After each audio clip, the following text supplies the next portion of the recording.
পাশের দেশ ভারতে করোনা সংক্রমণ বাড়তে শুরু করায় বাড়তি সতর্কতা নিয়েছে দিনাজপুরের হিলি ইমিগ্রেশন চেকপোস্ট। যাত্রীদের স্বাস্থ্য পরীক্ষার জন্য বসানো হয়েছে মেডিকেল টিম। মাস্ক পরা বাধ্যতামূলক করা হয়েছে, সাঁটানো হয়েছে no mask no entry poster. স্বাস্থ্য অধিদপ্তর থেকে নির্দেশনা আসার পর মঙ্গলবার সকাল থেকে ইমিগ্রেশন চেকপোস্টে কাজ শুরু করেছে উপজেলা স্বাস্থ্য কমপ্লেক্সের মেডিকেল টিম। সেই সঙ্গে মাস্ক পরিধান ছাড়া ইমিগ্রেশন এলাকায় প্রবেশ করতে দিচ্ছে না ইমিগ্রেশন কর্তৃপক্ষ।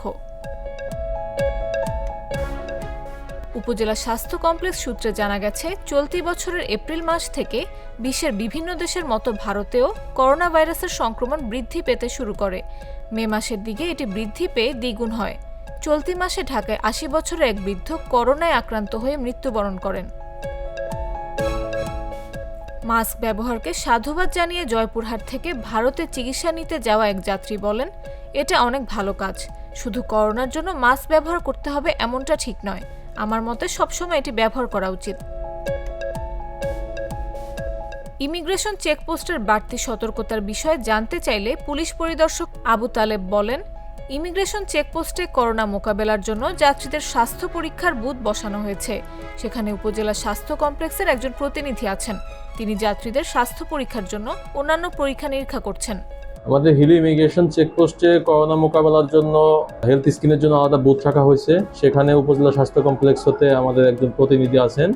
উনি যাত্রীদের হেলথ স্ক্রিনিং সহ অন্যান্য যা পরীক্ষা প্রাপ্যতা সাপেক্ষে করতেছেন। আর আমরা যে সমস্ত যাত্রী আসতেছেন, আগত যাত্রীদেরকে স্বাস্থ্যসেবা সহ মাস্ক পরিধান এবং অন্যান্য স্বাস্থ্যবিধির ব্যাপারে পরামর্শ প্রদান করতেছি।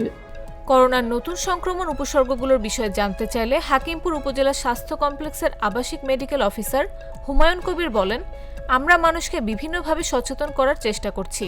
মানুষের কাছ থেকে নিজেকে নিরাপদ দূরত্বে রাখতে বলছি। করোনার প্রথম উপসর্গ হলো হালকা জ্বর হওয়া, কাশি, গলা ব্যথা, খাবারে অরুচি থাকতে পারে। এছাড়াও অনেক সময় রোগীর নাকের গন্ধ চলে যাচ্ছে। এই বিষয়গুলোই আমরা সচেতন করছি।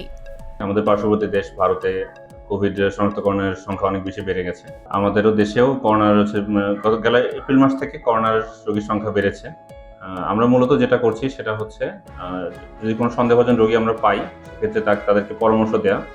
এই করোনার ক্ষেত্রে মূলত থাকতেছে হালকা জ্বর, কিছুটা কাশি থাকে, গলা ব্যথা থাকতে পারে, খাবারে অরুচি থাকতেছে। অনেক সময় যেটা হচ্ছে যে রোগীদের নাকের গন্ধ চলে যাচ্ছে। সেটা সাময়িক, কিছুদিন পরে হয়তো আবার সেই গন্ধটা ফিরে আসবে। নাটা জেলি আর পানীয়র এক অসম কম্বিনেশন ড্রিঙ্কো। চিল থাকতে চান, ড্রিঙ্কো চাবান।